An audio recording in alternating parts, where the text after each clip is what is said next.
chair now recognizes the gentlelady from Texas's 7th District for 5 minutes for questions. Well, thank you, Chairman Latta, for making it possible for us to have this important hearing today, and thank you to our witnesses for being here. I have been a bit of a broken record on permitting reform since I've been on this committee and in Congress because it's such an important issue to the people that I represent at home in Houston, who are involved in every aspect of our energy system at home and around the world.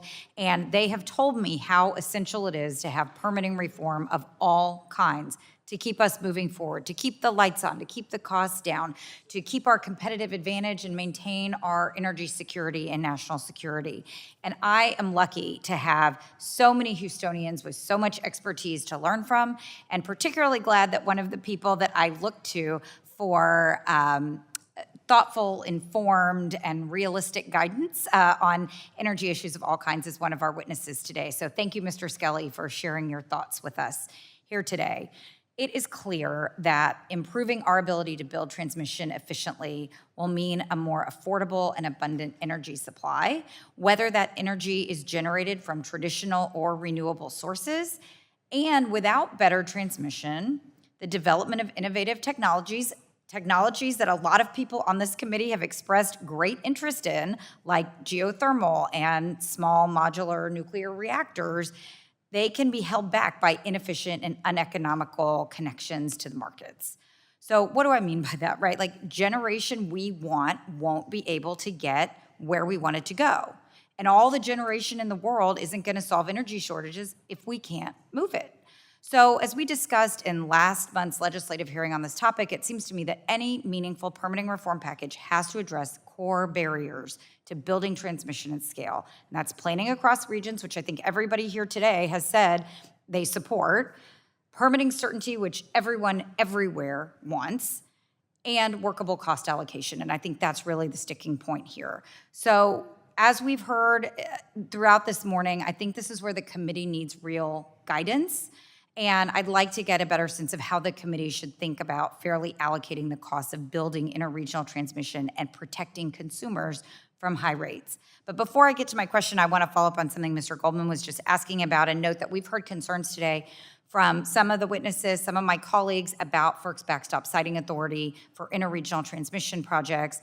And at least part of the explanation we've heard today is based on community input, and community input is vitally important to the permitting process for all forms of energy, and we should incentivize a robust public input process. That's hugely important. I've been saying that here for a long time. But when we are facing a national shortage of available electricity and projects that are clearly in the national interest, we need a mechanism to reconcile regional input and local buy-in with all the other concerns. And I've heard a lot of proposals from my Republican colleagues on this topic for permitting interstate gas pipelines. And look, I share them, and I certainly understand those concerns. I absolutely share them. It's a huge issue in my district at home. But we need to consider these solutions equally for all forms of energy infrastructure. I think that's really important. So with all that in mind and not a lot of time left, Mr. Skelly, you've talked about regional transmission and cutting right to the question. Can you just share a little bit more of your thoughts? You got cut off earlier, but on how you think we can address cost allocation, what benefits should be considered when allocating costs for a new line, and just generally how better rules of the road around cost allocation can help provide low-cost energy to consumers. So maybe it's helpful to use an example. So let's say that Colorado and Utah develop a lot of their geothermal resources. Okay, and Kansas doesn't have very good geothermal, and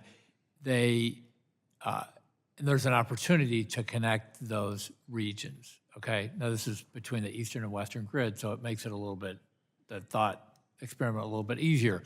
If you did connect those regions, the West that built the geothermal would get some reliability benefits because they could lean on Kansas during extreme events, okay? It also gives them an opportunity to export power to Kansas. Now, Kansas, in this case, would benefit a little bit more because they're getting access to this cheap energy to the West. So if we had a process where you could, a line was proposed like that, the costs and benefits would be measured just the way we measure costs and benefits in the existing RTO process, and then costs would be assigned to each of the states or each of the regions. And then we'd get the economic development, a more reliable grid, cheaper power, et cetera. Okay, well, and that's super helpful, and I've already gone over my time. So I have more questions for the record. I want to thank you all, and you're going to see some more questions for me for the record, but thank you very much for your testimony today, and I yield back, Mr. Well, Chairman.